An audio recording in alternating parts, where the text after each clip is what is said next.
मोदींच्या इंधन बचतीच्या आवाहनानंतर उपमुख्यमंत्री सुनेत्रा पवारांनी इलेक्ट्रिक वाहनांचा वापर सुरू केलाय। त्यांच्या नव्या ईव्ही कारची सध्या राजकीय आणि सामाजिक वर्तुळात जोरदार चर्चा रंगली आहे। खरातचा ताबा ईडीने घेतलाय, मात्र खरात सोबतच्या अन्य लोकांवर कारवाई का होत नाही असा सवाल ठाकरे गटाचे नेते अंबादास दानवेंनी केला।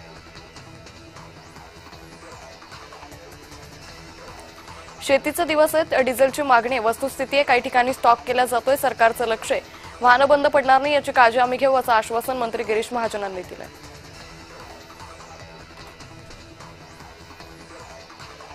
नगरविकास खात्याच्या महत्त्वाच्या बैठकीसाठी एकनाथ शिंदे विमानानं दिल्लीत पोहोचले। या दौऱ्यादरम्यान महत्त्वाच्या राजकीय भेटीगाठी होण्याची शक्यता आहे। देवेंद्र फडणवीस राज्याचे मुख्यमंत्री आहेत, त्यांना सगळेच भेटत असतात। रोहित पवार फडणवीस भेटीवर मंत्री गिरीश महाजनांनी स्पष्टीकरण दिलंय। ठाकरे गटाचे खासदार भाऊसाहेब वाकचौरे यांनी उदय सामंतांची भेट घेतली, त्यामुळे राज्यात पुन्हा ऑपरेशन टायगरची चर्चा सुरू झाली।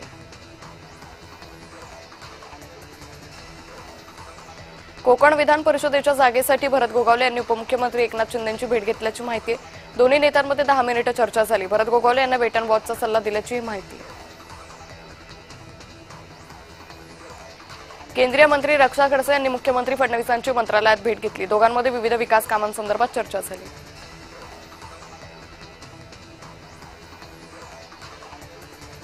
धाराशिव विधान परिषद निवडणुकीच्या उमेदवारीवरून महायुतीत चुरस वाढली आहे। भाजपकडून बसवराज पाटील, दत्ता कुलकर्णी, अर्चना चाकूरकर यांची नावं चर्चेत आहे।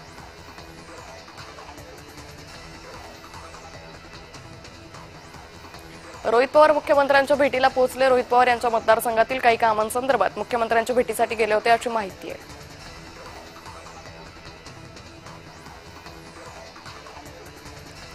लातूरमधील मोठेगावकरच्या क्लासवर मनसेनं अंडाफेक आंदोलन केलं। पेपरफुटीत मोठेगावकरला अटक झाल्यानंतर मनसैनिक संतापलेत। मनसे कार्यकर्त्यांनी यावेळी जोरदार घोषणाबाजी केली।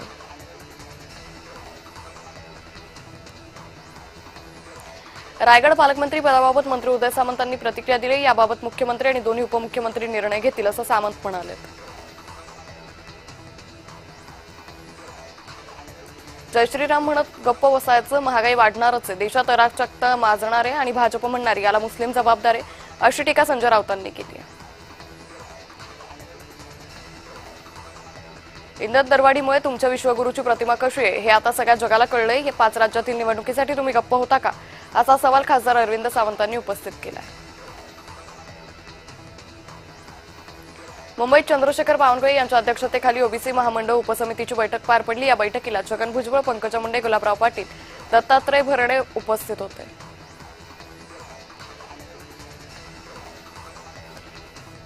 अतिक्रमण करून ओबीसी आरक्षण संपवलं गेलं असल्याचा आरोप ओबीसी नेते लक्ष्मण हाके यांनी केलाय। उपसमितीच्या कामासंदर्भात असमाधानी असल्याचं वक्तव्यही हाके यांनी केलंय।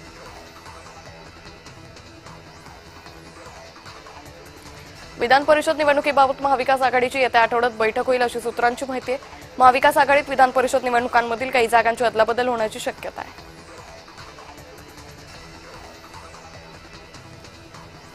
भारतीय जनता युवा मोर्चाच्या कार्यकर्त्यांनी राष्ट्रसंत तुकडोजी महाराज नागपूर विद्यापीठ परिसरात तुफान राडा केला। विद्यापीठाच्या ढिसाळ वेळकाढू कारभारामुळे सर्वसामान्य विद्यार्थी त्रस्त असल्याचा आरोप भाजप युमोनं घेतलेला आहे।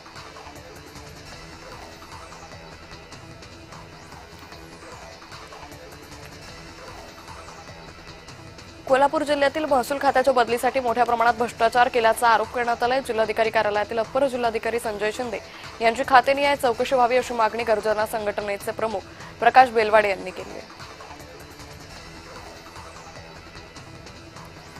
नैतिक जबाबदार धरून केंद्रीय शिक्षण मंत्र्यांचा राजीनामा घ्या। नीट पेपरफुटी प्रकरणी माकप नेते डॉक्टर अजित नवलेंनी ही मागणी केली आहे।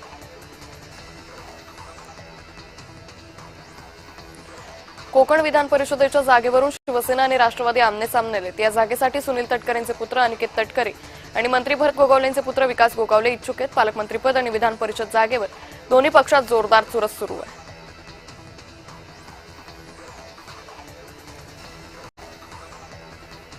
पालघरमध्ये झालेल्या टेम्पो अपघातात 13 जणांचा मृत्यू झाला। या दुर्घटनेतील मृतांना उपमुख्यमंत्री एकनाथ शिंदे यांनी श्रद्धांजली अर्पण केली। अपघातातील जखमींना योग्य उपचार देण्यात यावे असे निर्देश दिलेत। मुंबई पालिकेतील ड संवर्गातील कामगारांना जनगणनेचं काम देऊ नये। कामगारांना जनगणनेचं काम करणं शक्य नसल्याचं सांगत म्युनिसिपल कर्मचारी कामगार सेनेनं आयुक्त अश्विनी भिडे यांना पत्र दिलंय.